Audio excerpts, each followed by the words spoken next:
Pai do Senhor Jesus, meus amados irmãos, boa tarde, como vocês estão hoje?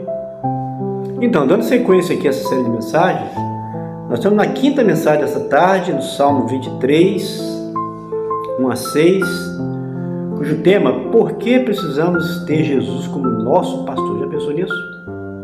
Por que razão é que você e eu precisamos ter Jesus como nosso pastor? Ele já é o seu pastor? O que prova na sua vida que Jesus é o seu pastor? Que Jesus é o meu pastor? Já pensaste nisso? Por que o Senhor nos dá essa palavra para abençoar a sua vida? Vamos lá. Para você, qual é o maior pastor que existiu em todos os tempos? Já pensou nisso também? O maior pastor. Você já conheceu um pastor, né?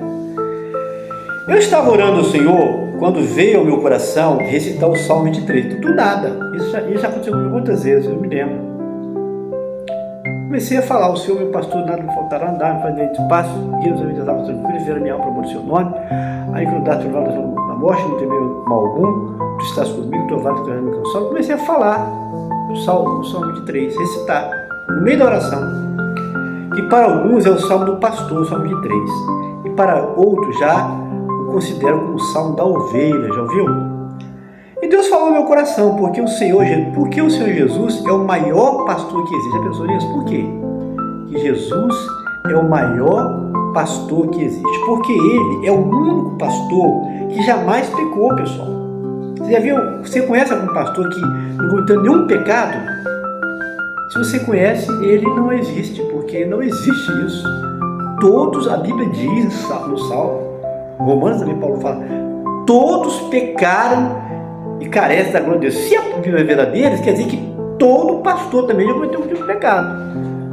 Então você foi pecado, mas pecado, né? Pecado é aquilo que fere a lei de Deus, aquilo que vai contra o nome de Deus. Qualquer coisa que sai da linha, que contraria os mandamentos de Jesus, é pecado. Porque Ele é o único pastor que jamais pecou, e é puro e é santo, e jamais conheceu o pecado, mesmo sendo um homem completo. Por isso, só Ele foi capaz de vir a esse mundo, enviado pelo Pai, para pagar um alto preço pelo nosso pecado, para remir a nossa alma. Pois Ele foi o único que foi o sumo sacerdote e a ovelha. Sabia disso? Você sabia? Era um costume ali em Israel. Eles fazem até hoje, né? Porque eles estão com véu aí nos olhos. Não vale mais, eu creio, porque Jesus já morreu. Jesus era a figura de tudo aquilo ali. A ovelha, né? Jesus era a figura principal do tabernáculo, que durou até Jesus, mas eles ainda continuam acreditando. Estão com véu nos olhos, como diz o autor de Hebreus. Então, o sumo sacerdote, o sacerdote ali, ele levava a oferta, certo? Para o altar. Então ele era uma espécie de intercessor entre Deus e os homens.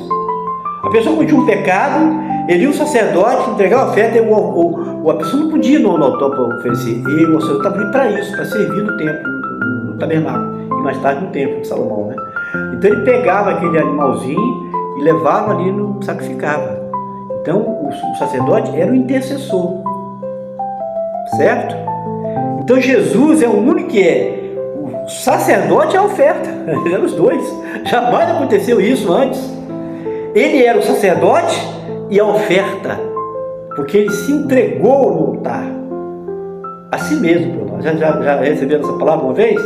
Que Jesus era o sumo sacerdote, o sacerdote, né? Porque o sacerdote entrava uma vez só por ano. Entrava uma vez no Santo Santo. E Jesus entrou uma vez, quando ele morreu na cruz, ele rasgou o véu dele de alto a baixo também. Então, o único que era oferta do sacerdote foi Jesus. Nunca aconteceu isso antes. Diante do altar de Deus, se entregou com uma oferta perfeita ali na cruz do Calvário. Por isso, cada cristão verdadeiro deve adorá-lo de coração e de alma, como o maior e o único pastor e bispo de nossas almas. A ele pôs toda a honra e toda a glória e todo o louvor pelos séculos dos séculos, meus amados. Só Ele é digno de receber toda a honra, porque Ele foi o sacerdote, aquele que intercedia a Deus pelo povo, aquele que era um intercessor intermediário, e ele foi também a oferta ao mesmo tempo. Recebe essa palavra de Deus aí, não guarde para você não, por favor, por gentileza, eu estou pedindo pela misericórdia de Deus, não guarda com você essa mensagem de Deus, envia para frente, me ajuda não, desculpa, ajuda a obra de Deus, a palavra de alcançar mais vidas para o reino de Deus, pessoal. Então, por que precisamos ter Jesus como nosso pastor? Vamos ver aqui rapidamente por qual razão. O Senhor é meu pastor e nada me faltará. Por quê? Porque é aquele que cuida de você, é aquele que é o provedor, é aquele que te atende na sua necessidade. O Senhor é o meu pastor e nada vai faltar, porque Ele é o pastor e bispo, Ele cuida de nós. Deitar-me faz em verdes pastos, guie mansamente as águas tranquilas. Você quer descanso? Você quer, às vezes precisa, né?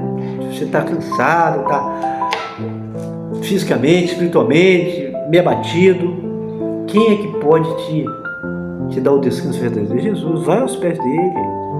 Ele é o quê? É aquele que faz repousar em verdes pastos e vai te guiar mansamente o quê? As águas tranquilas. A ovelha precisa de água, precisa de pasto verde. Você, como ovelha de Jesus, precisa desse cuidado. Por que Jesus, nosso pastor, terceiro versículo 3, refrigera minha alma, guie pela verdade. Você precisa de refrigério? Eu preciso todo instante. Eu preciso. Eu estava falando do Senhor, eu estava deitado na dor do Senhor. Quando eu preciso de que o Senhor venha acalmar minha alma, eu preciso de descansar, eu preciso de paz no meu coração, tanta tribulação na vida, tanta luta, Senhor.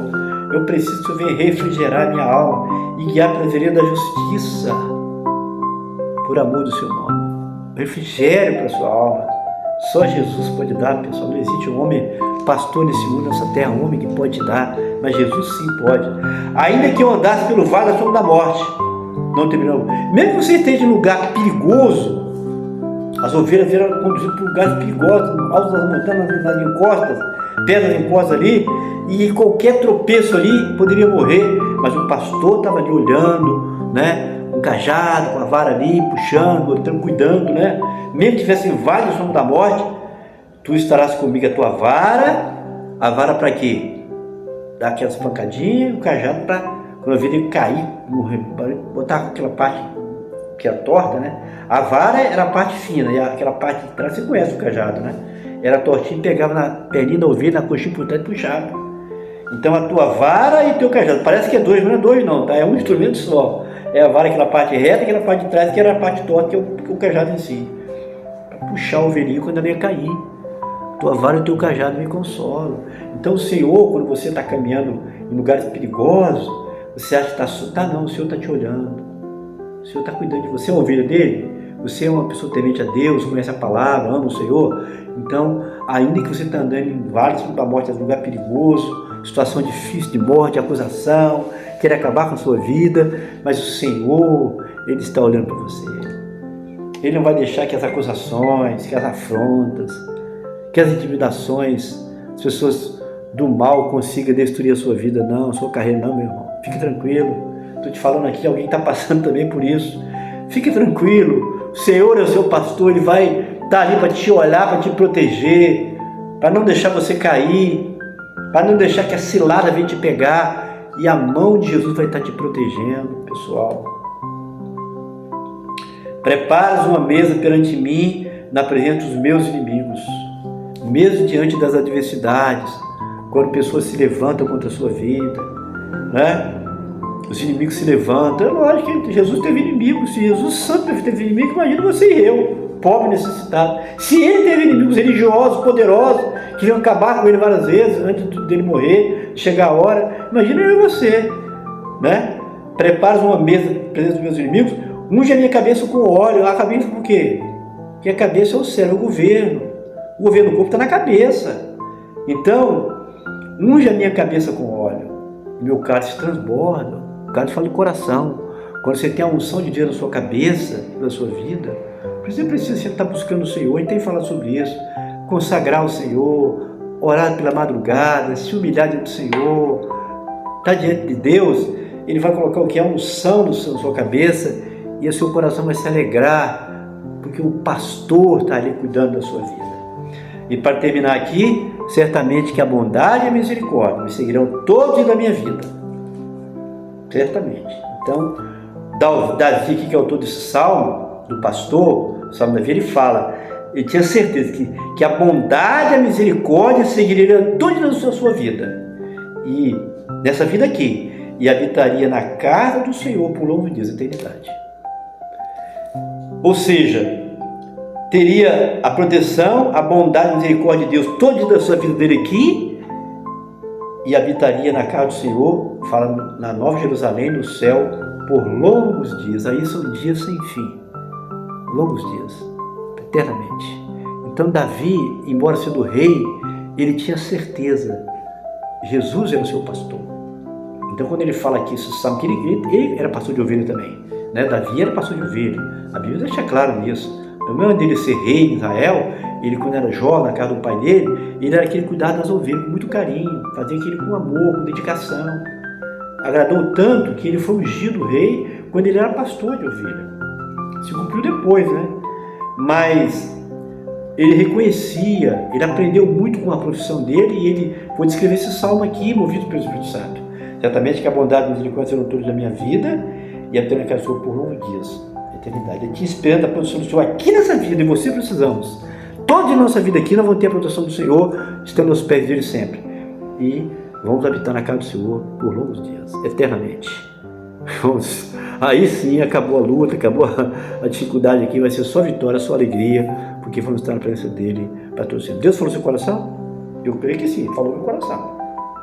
Falou no coração, precisava de ouvir essa palavra. Falou no seu coração? Então compartilha. Deixe seu like aí, ajuda. Vai te custar alguma coisa deixar o like? Deixe seu like.